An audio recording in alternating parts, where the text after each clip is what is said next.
Every man, they announce, owns an equal share of the technological benefits created in the world. Created by whom? Blank out.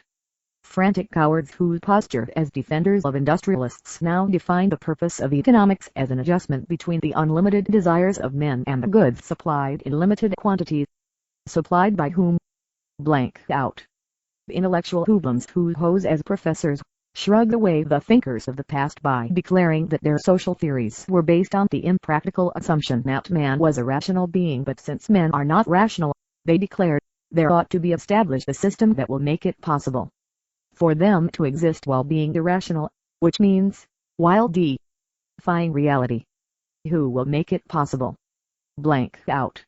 Any stray mediocrity rushes into print with plans to control the production of mankind, and whoever agrees or disagrees with his statistics, no one questions his right to enforce his plans by means of a gun. Enforce on whom? Blank out. Random females with causeless incomes titter on trips around the globe and return to deliver the message that the backward peoples of the world demand a higher standard of living. Demand of whom? Blank out. And to forestall any inquiry into the cause of the difference between the jungle village and New York City, they resort to the ultimate obscenity of explaining man's industrial progress: skyscrapers, cable bridges, power motors, railroad trains, by declaring that man is an animal who possesses an instinct of tool making. Did you wonder what is wrong with the world? You are now seeing the climax of the creed of the uncaused and unearned. All your gangs of mystics, of spirit or muscle, are fighting one another for power to rule you, snarling that love is the solution for all the problems of your spirit and that a whip is the solution for all the problems of your body. You who have agreed to have no mind, granting man less dignity than they grant to cattle, ignoring what an animal trainer could tell them, that no animal can be trained by fear, that a tortured elephant will trample its torturer, but will not work for him or carry his burdens. They expect man to continue to produce electronic tubes, supersonic airplanes, atom-smashing engines and interstellar telescopes, with his ration of meat for reward and a lash on his back for incentive. Make no mistake about the character of mystics. To undercut your consciousness has always been their only purpose throughout the ages, and power, the power to rule you by force, has always been their only lust.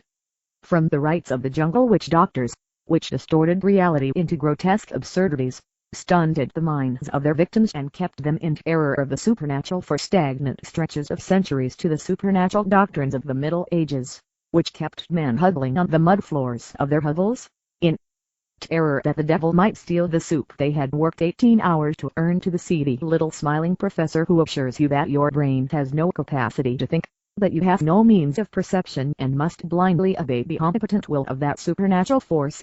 Society, all of it, is the same performance for the same and only purpose, to reduce you to the kind of pulp that has surrendered the validity of its consciousness. But it cannot be done to you without your consent. If you permit it to be done, you deserve it. When you listen to a mystic's harangue on the impotence of the human mind and begin to doubt your consciousness, not his, when you permit your precariously semi-rational state to be shaken by any assertion and decide it is safer to trust his superior certainty and knowledge, the joke is on both of you. Your sanction is the only source of certainty he has. The supernatural power that a mystic dreads, the unknowable spirit he worships, the consciousness he considers omnipotent, is yours. A mystic is a man who surrendered his mind at its first encounter with the minds of others. Somewhere in the distant reaches of his childhood, when his own understanding of reality clashed with the assertions of others, with their arbitrary orders and contradictory demands, he gave in to so craven the fear of independence that he renounced his rational faculty. At the crossroads of the choice between I know and they say, he chose the authority of others. He chose to submit rather than to understand, to believe rather than to think. Faith in the supernatural begins as faith in the superiority of others. His surrender took the form of the feeling that he must hide his lack of understanding, that others possess some mysterious knowledge of which he alone is deprived, that reality is whatever they want it to be, through some means forever denied to him. From then on, afraid to think, he is left at the mercy of unidentified feelings. His feelings become his only guide, his only remnant of personal identity. He clings to them with ferocious possessiveness, and whatever thinking he does is devoted to the struggle of hiding from himself the nature of his feelings, his terror. When a mystic declares that he feels the existence of a power superior to reason, he feels it all right, but that power is not an omniscient superspirit of the universe, it is the consciousness of any passer-by to whom he has surrendered his own. A mystic is driven by the urge to impress, to cheat, to flatter, to deceive, to force the omnipotent consciousness of others. They are his only key to reality. He feels that he cannot exist save by harnessing their mysterious power and extorting their unaccountable consent. They are his only means of perception and, like a blind man who depends on the sight of a dog, he feels he must leash them in order to live. To control the consciousness of others becomes his only passion. Power lust is a weed that grows only in the vacant lots of an abandoned mind. Every dictator is a mystic, and every mystic is a potential dictator. A mystic craves obedience from men, not their agreement. He wants them to surrender their consciousness to his assertions, his edicts, his wishes, his whims as his consciousness is surrendered to theirs. He wants to deal with men by means of faith and force. He finds no satisfaction in their consent if he must earn it by means of facts and reason. Reason is the enemy he dreads and, simultaneously, considers precarious. Reason, to him, is a means of deception. He feels that men possess some power more potent than reason, and only their causeless belief or their forced obedience can give him a sense of security, the proof that he has gained control of the mystic endowment he lacked. His lust is to command, not to convince. Conviction requires an act of independence and press on the absolute of an objective reality. What he seeks is power over reality and over men's means of perceiving it, their mind, the power to interpose his will between existence and consciousness, as if, by agreeing to fake the reality he orders them to fake, men would, in fact, create it. Just as the mystic is a parasite in matter, who expropriates the wealth created by others, just as he is a parasite in spirit, who plunders the ideas created by others, so he falls below the level of a lunatic who creates his own distortion of reality, to the level of a parasite of lunacy who seeks a distortion created by others. There is only one state that fulfills the mystic's longing for infinity, non-causality, non-identity, death.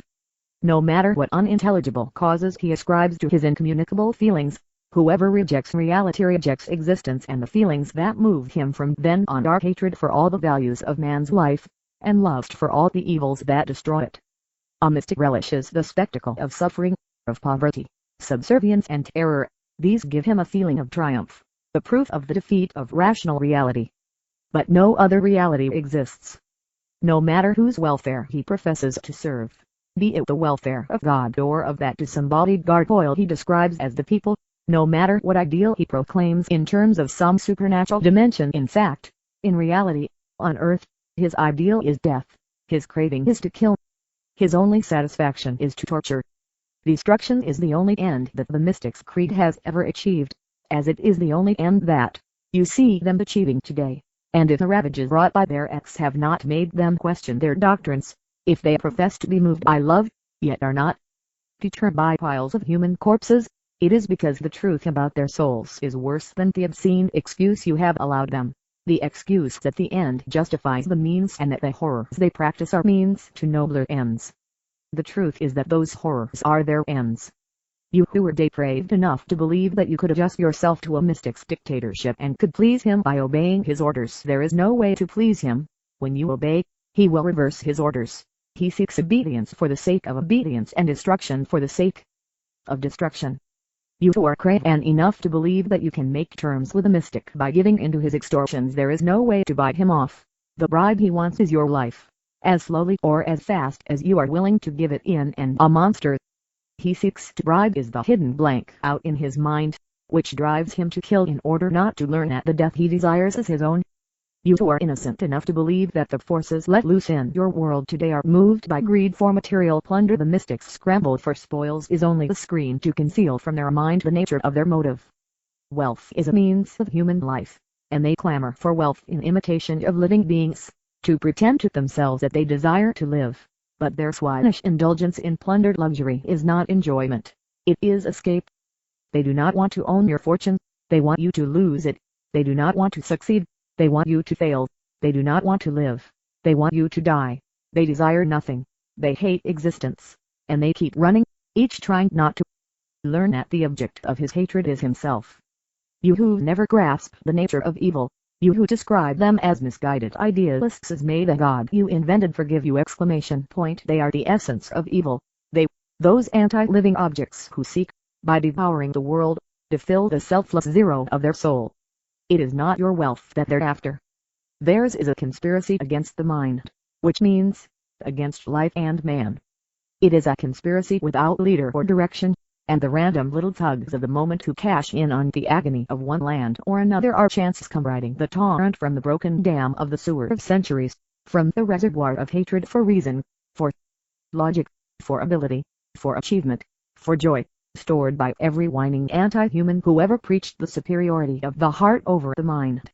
It is a conspiracy of all those who seek, not to live, but to get away with living, those who seek to cut just one small corner of reality and are drawn, by feeling, to all the others who are busy cutting other corners, a conspiracy that unites by links of evasion all those who pursue a zero as a value, the professor who, unable to think, takes pleasure in crippling the mind of his students, the businessman who, to protect his stagnation, takes pleasure in chaining the ability of competitors, the neurotic who, to defend his self-loathing, takes pleasure in breaking men of self-esteem, the incompetent who takes pleasure in defeating achievement, the mediocrity who takes pleasure in demolishing greatness, the eunuch who takes pleasure in the castration of all pleasure and all their intellectual munition makers, all those who preach that the immolation of virtue will transform vices into virtue. Death is the premise at the root of their theories. Death is the goal of their actions in practice, and you are the loss of their victims. We, who are the living buffers between you and the nature of your creed, are no longer there to save you from the effects of your chosen beliefs. We are no longer willing to pay with our lives the debts you incurred in yours or the moral deficit piled up by all the generations behind you. You had been living on borrowed time, and I am the man who is called in the loan. I am the man whose existence your blank doubts were intended to permit you to ignore. I am the man whom you did not want either to live or to die. You did not want me to live, because you were afraid of knowing that I carried the responsibility you dropped and that your lives depended upon me. You did not want me to die, because you knew it. 12 years ago, when I worked in your world, I was an inventor. I was one of a profession that came last in human history and will be first to vanish on the way back to the subhuman. An inventor is a man who asks why of the universe and lets nothing stand between the answer and his mind. Like the man who discovered the use of steam or the man who discovered the use of oil, I discovered the source of energy which was available since the birth of the globe, but which men had not known how to use except as an object of worship, of terror and of legends without honoring God. I completed the experimental model of a motor that would have made a fortune for me and for those who had hired me, a motor that would have raised the efficiency of every human installation using power and would have added the gift of higher productivity to every hour you spend earning your living. Then, one night at a factory meeting, I heard myself sentenced to death by reason of my achievement. I heard 3 parasites assert that my brain and my life were their property, that my right to exist was conditional and depended on the satisfaction of their desires. The purpose of my ability, they said, was to serve the needs of those who were less able. I had no right to live, they said, by reason of my competence for living. Their right to live was unconditional, by reason of their incompetence. Then I saw what was wrong with the world. I saw what destroyed men and nations, and where the battle for life had to be fought. I saw that the enemy was an inverted morality and that my sanction was its only power. I saw that evil was impotent, that evil was the irrational, the blind, the anti-real, and that the only weapon of its triumph was the willingness of the good to serve it. Just as the parasites around me were proclaiming their helpless dependence on my mind and were expecting me voluntarily to accept a slavery they had no power to enforce, just as they were counting on my self-immolation to provide them with the means of their plan, so throughout the world and throughout men's history, in every version and form, from the extortions of loathing relatives to the atrocities of collective countries,